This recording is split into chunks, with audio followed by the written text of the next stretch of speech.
അസ്സലാമു അലൈക്കും വറഹ്മത്തുള്ളാഹി തആല വബറകാതുഹു. എല്ലാവരും സുഖം തന്നെ അല്ലേ? എന്താണ് വിശേഷം?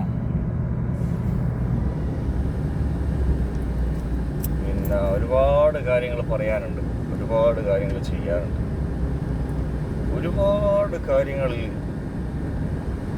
നല്ല നല്ല വിഷയങ്ങളിൽ നമുക്കൊരു ചർച്ച ചെയ്യേണ്ടതുണ്ട്.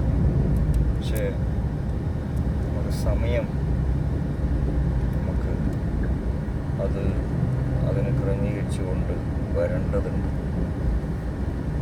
അപ്പോൾ അതിലും ഉപരി ഒരു എക്സാമ്പിൾ പറയുകയാണെങ്കിൽ, ഇപ്പോൾ ഒരു വലിയ ഫേമസ് ആയിട്ടുള്ള ഒരാൾ, ലോകം മൊത്തം അറിയപ്പെടുന്ന ഒരാൾ, അപ്പോൾ അങ്ങനെ അറിയപ്പെടുന്ന ഒരാളാണ് ഒരു ക്ഷണിക്കുന്ന ഒരു പരിപാടി വെച്ച് ഒരു വീട്ടിലോ അല്ലെങ്കിൽ ഒരു രാജ്യത്തോ അല്ലെങ്കിൽ എന്തെങ്കിലും ഒരു വളരെ പ്രധാനപ്പെട്ട ഒരു സംഭവം. അപ്പോൾ അതിൽ ഒരു പരിപാടി വെച്ച് ആ പരിപാടിയിൽ അയാൾ പങ്കെടുക്കാൻ രണ്ട് ചാൻസുകൾ ഞാൻ പറയുന്നത്,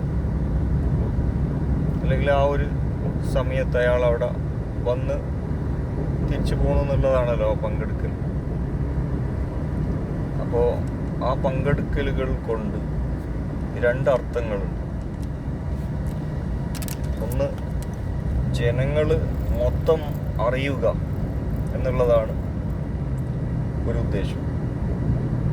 രണ്ടാമത്തെ ഉദ്ദേശം, ജനങ്ങളെയൊന്നും അറിയിക്കാൻ താല്പര്യമില്ല, ലോകം മൊത്തം ആളുകളെ അറിയിക്കാനും അവരുടെ മുമ്പിലുള്ള പ്രശസ്തിയും അവരഭിപ്രായം പറയുന്നതിലുള്ള ഒരു വിഷയമൊന്നും ഇതിനൊന്നും താല്പര്യമില്ല എന്നുള്ളതാണ്.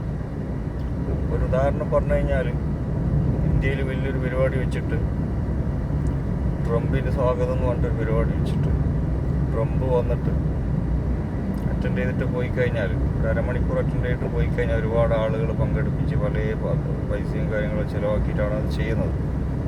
അതേ ട്രംപിന് തന്നെ സാധാരണ ഒരു മനുഷ്യൻ വന്ന് ആരെയും അറിയിക്കാണ്ട് പങ്കെടുത്ത് പോകുന്നത് പോലെ വളരെ നിസ്സാരമായിട്ട് പങ്കെടുത്ത് പോകാൻ പറ്റും, ആരെയും അറിയിക്കാതെ. അപ്പോൾ ചുരുക്കി പറഞ്ഞാൽ ഞാൻ പറഞ്ഞു വരുന്നത്, നമ്മൾ ചെയ്യുന്ന നന്മകളും നല്ല കാര്യങ്ങളും നമ്മളുടെ ഉദ്ദേശങ്ങളുമൊക്കെ ലോകം മുഴുവനും കൊട്ടിപ്പാടി അത് ചെയ്തത് നന്മയാണ്, നമ്മൾ ചെയ്തതാണ്, നമ്മൾ നിർമ്മിച്ചതാണ് എന്നൊക്കെ കൊണ്ടിരിക്കുന്ന ഒരവസ്ഥ ഉണ്ടല്ലോ. അതിലും നല്ലത് രഹസ്യമായുള്ള നന്മകളാണ്. അപ്പോൾ ലോകം നിർമ്മിച്ച് നടത്തിക്കൊണ്ടിരിക്കുന്ന ലോകത്തിൻ്റെ സൃഷ്ടാവ് ഇഷ്ടപ്പെടുന്നതും അങ്ങനെയുള്ള നന്മകളും പ്രവർത്തികളും പ്രവർത്തിച്ചുകൊണ്ടിരിക്കുന്ന ആളുകളും ഒക്കെ ആയിരിക്കും. ലോകത്തിൽ വലിയ ഫേമസ് ആയിട്ടുള്ള കാര്യങ്ങളും കാരണങ്ങളും പലതുമായിരിക്കും. പക്ഷേ അള്ളാഹുവിൻ്റെ അടുത്ത് അതിനെന്ത് വിലയുണ്ട് എന്ന് അറിയില്ല. അതുപോലെ അള്ളാഹുവിൻ്റെ അടുത്ത് വിലയില്ലാതെ ജനങ്ങളുടെ അടുത്ത് ഒരുപാട് വിലയും കാര്യങ്ങളൊക്കെ ഉള്ളത് കൊണ്ടൊരു കാര്യമില്ല. ആരെക്കുറിച്ചോ കൊടുക്കാതെയോ ഒന്നും പറയുന്നതല്ല. നമ്മൾക്കെല്ലാവർക്കും പ്രചോദനമുണ്ടാകാൻ വേണ്ടി പറയുകയാണ്.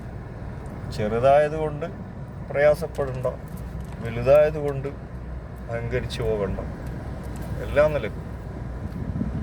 ഓക്കെ, ഒരുപാട് കാര്യങ്ങൾ നമുക്ക് ചർച്ച ചെയ്യേണ്ടതുണ്ട്. ഇൻഷാ അല്ലാഹ് നമുക്ക് ചർച്ച ചെയ്യാം. അസ്സലാമു അലൈക്കും.